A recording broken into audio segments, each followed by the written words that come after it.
Today on How It's Made.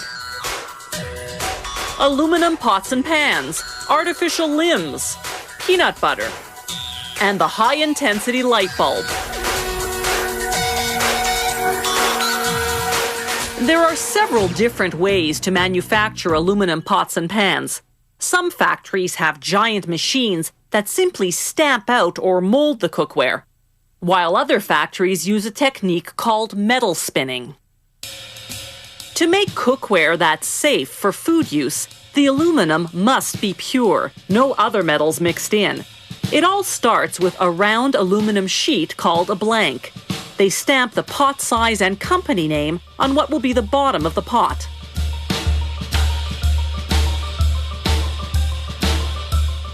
They clamp it onto a lathe, centered against what's called the chuck, a metal mold shaped like the inside of the pot they're going to spin. The lathe spins at 2,000 revolutions per minute. Guided by computer software, the spinning tool, a round wheel made of a special plastic, pushes against the chuck, stretching and shaping the aluminum blank, much the way potters stretch and shape clay against their hand on a pottery wheel. Except that metal spinning works sideways, not up and down like pottery. The machine trims off excess aluminum as it rounds the edges. The factory has no use for these very sharp metal leftovers, but it doesn't throw them out. Aluminum is difficult to mine and therefore very expensive, so scrap aluminum is sent off to be recycled into other products.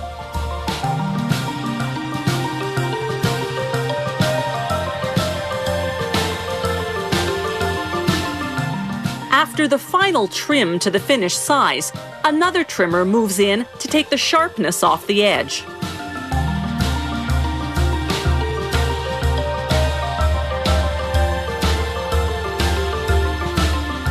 It's taken 4 minutes to spin this 32-liter pot.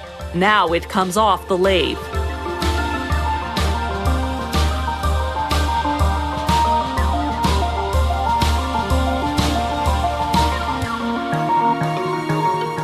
They punch out handle holes.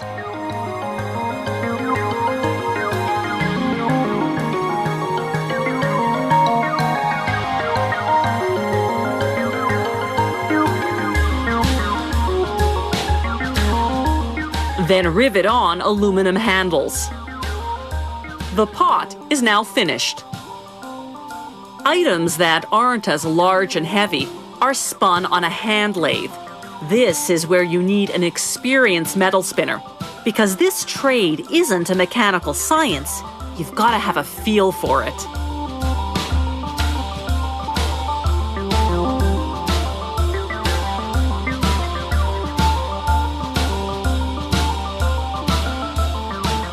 Besides cookware, many other aluminum products are spun on a lathe. This is a light reflector, that round aluminum fixture that covers light bulbs in factories, stores, and arenas.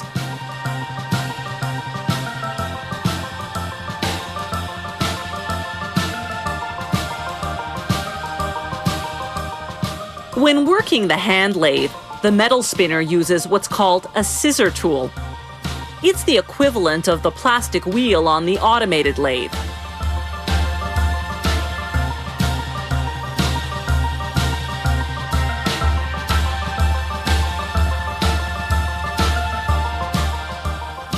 As the blank spins, he moves his tool further and further down to stretch the aluminum into the right shape.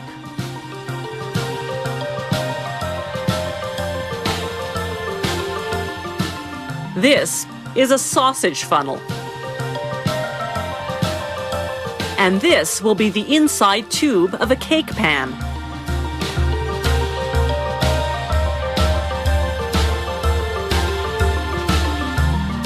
He makes the body of the cake pan on a different lathe, using a variety of tools to get a variety of effects.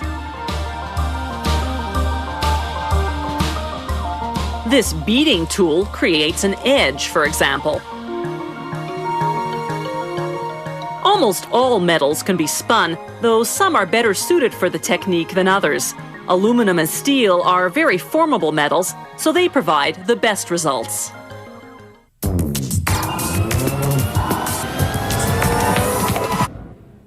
Can a baking ingredient be the answer to global warming?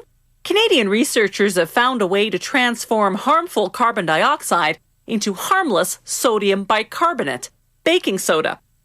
They mix CO2 with water, then force it through plastic balls treated with an enzyme from alfalfa.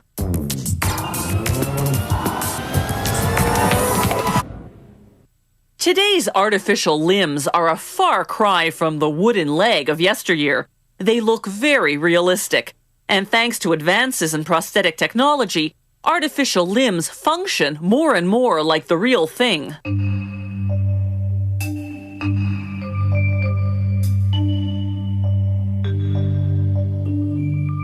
They start by measuring the amputee's stump, what doctors call the residual limb.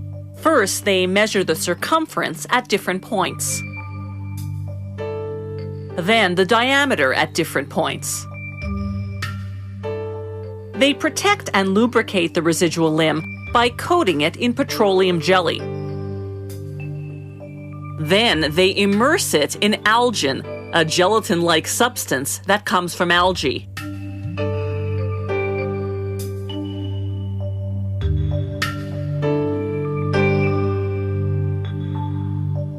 After about 5 minutes, they remove the residual limb. The algin has already begun to stiffen and maintain the limb's shape. A couple of hours later, it's stiff enough to be used as a negative mold. They pour in plaster of Paris, then insert a metal rod. The rod is what will later allow them to mount the dried plaster to work on it further. The plaster takes about an hour and a half to harden. They cut off the algin.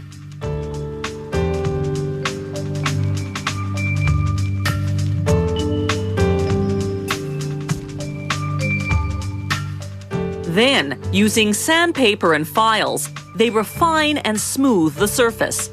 This plaster copy of the residual limb will now be used as a positive mold to cast the artificial limb. Often, they use a different technique to make the positive mold. They build a negative mold first using strips of plasterized cloth, much the same way they make a plaster cast when you break your leg. Then a scanner takes a detailed three-dimensional reading and programs it into a computer.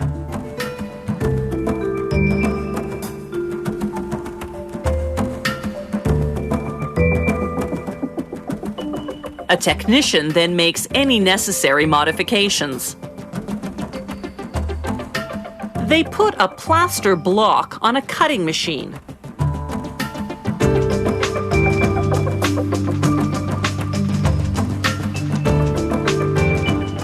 The computer guides the blade to carve out the positive mold.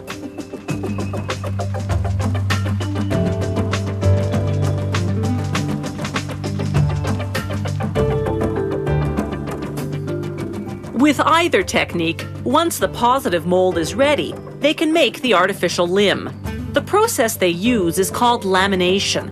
First, they cover the mold in fabric socks. Some made of nylon, others of a material that contains fiberglass. They layer 6 to 10 socks in all, depending on how rigid they want the artificial limb to be. Then they coat the socks with a liquid resin made of either polyester or acrylic. Here they're using acrylic tinted to look like Caucasian skin. It's important to ensure the surface is evenly soaked. It's a meticulous process that takes about an hour. The acrylic solidifies in about an hour. Polyester takes about 12 hours. They then break the plaster mold inside, leaving a durable plastic shell called a socket. That will be the basis of the artificial limb. The socket connects to another plastic shell containing the mechanics. Or, like this artificial leg, the mechanism can be modular and covered in just a skin-colored foam. If the muscle at the site of the amputation still emits a good electrical signal when contracted, the patient can get a myoelectric prosthesis. It has an electrode that captures and amplifies a signal, triggering the artificial hand to open and close.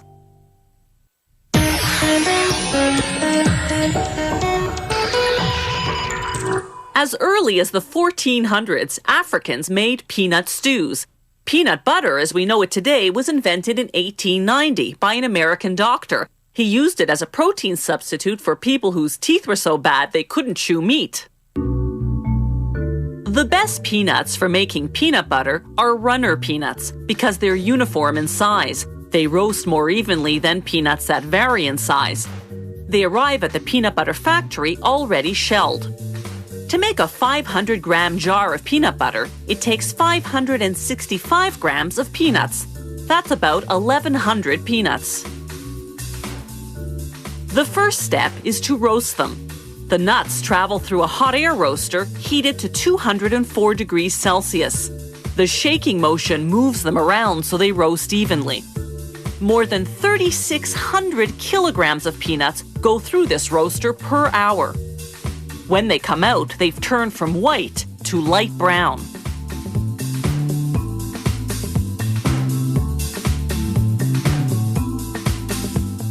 Next, they go into another machine, which fast cools them at room temperature using suction fans that circulate air quickly. This rapid cooling process is critical. It halts the cooking and prevents the peanuts from losing too much oil. Next, the peanuts go through a machine called the blancher. It removes the outer skins by rubbing them between rubber belts. Then it splits the kernels and removes the heart of the peanut, which has a slightly bitter taste. But what's discarded doesn't go to waste. The skins go to farmers for pig feed, and the hearts go into bird feed.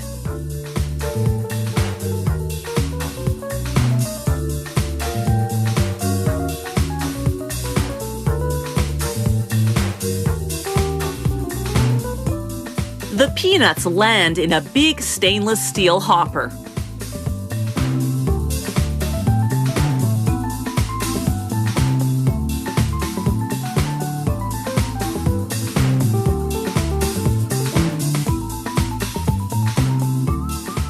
From there, they drop down into the grinder to be ground into a paste.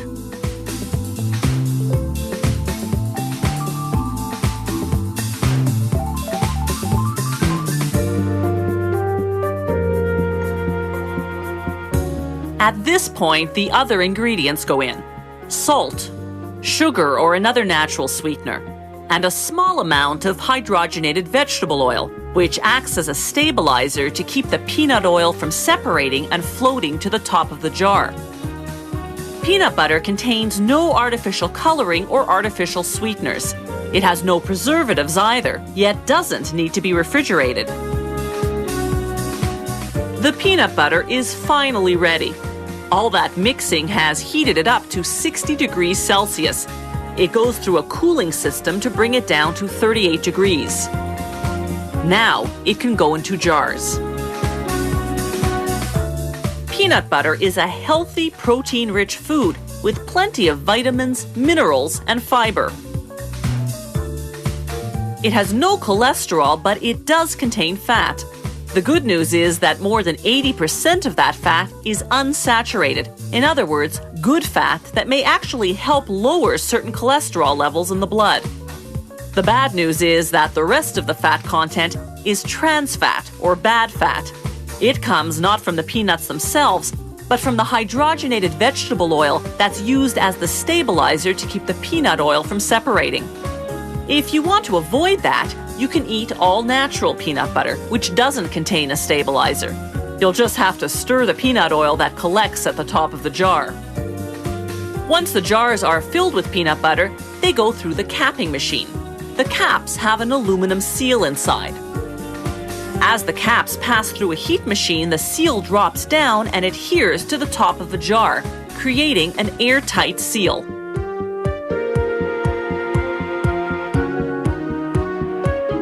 A machine prints the production date and the expiration date.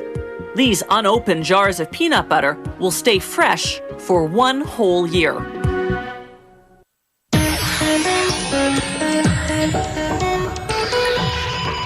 A household light bulb creates light through a metal filament. A high-intensity industrial light bulb uses not only a filament, but also coils, electrodes, and mercury vapor. It's more durable, but needs a cool-down period before relighting.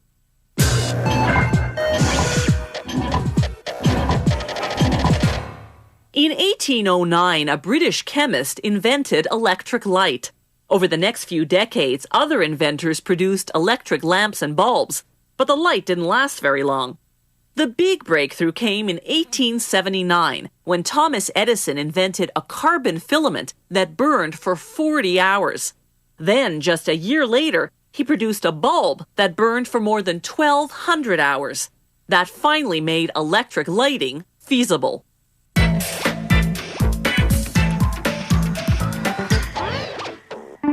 They start by making the coil support through which they'll later thread the filament. They take a glass rod 11 millimeters long and heat it up enough to insert a pin just 28/100ths of a millimeter thick. The pin is made of tungsten, a hard metal that won't melt under high heat. The rod and pin go into a machine that heats the glass and presses it into a mushroom shape. Then they insert tungsten wires just 0.0118 millimeters thick, 3 or 6 wires depending on the model of the light bulb.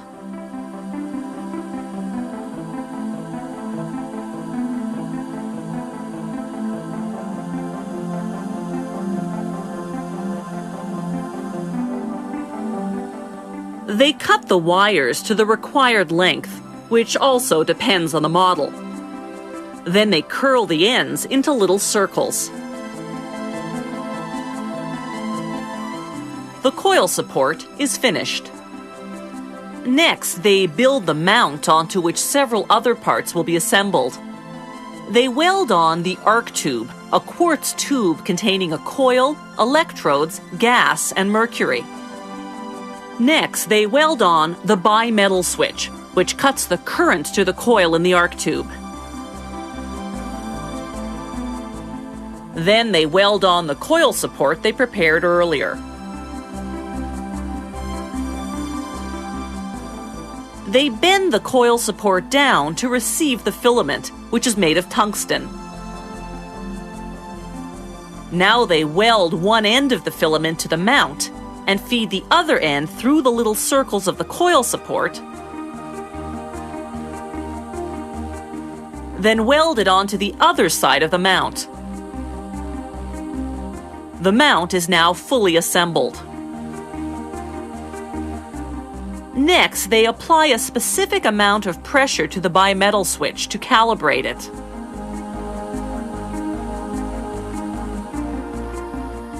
They submerge the finished mount in alcohol to remove any dust or other contaminants. They let it dry for 10 minutes, then apply a liquid called zirconium getter. This draws moisture away from the filament. It's finally time to put the mount in the glass bulb. The sealing machine cuts off excess glass from the bottom, then melts what's left until it attaches to the mount. How will this light bulb work? The electric current travels through the filament to the coil inside the arc tube. The coil warms gases, which then vaporize the small amount of mercury. The mercury vapor then conducts the current from one electrode to another, creating light. The bulbs are made into different shapes and sizes. A machine blows air into the hot glass while a mold creates the form. A special flame lets the glass cool slowly so it won't become brittle from the stress. They print the wattage and voltage on the bulbs, then run them through an oven at 500 degrees Celsius to draw out any humidity or impurities that may be caught inside. Then they go through what's called the tipping torch. It seals in nitrogen gas, which prevents the filament from overheating. Now the bulb is ready for its first test, a 10-minute burn to make sure it operates properly and there's no air inside. Finally, it's time to attach the socket. They apply cement on the base, then hook up the bulb.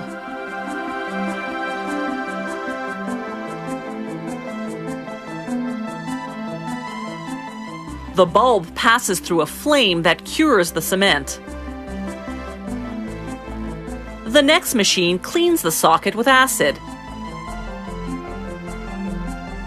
so it can be soldered at 2 points.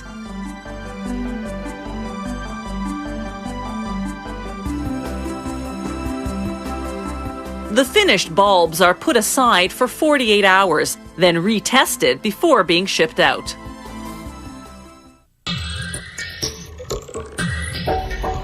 If you have any comments about the show, or if you'd like to suggest topics for future shows, drop us a line at www.howitismade.net.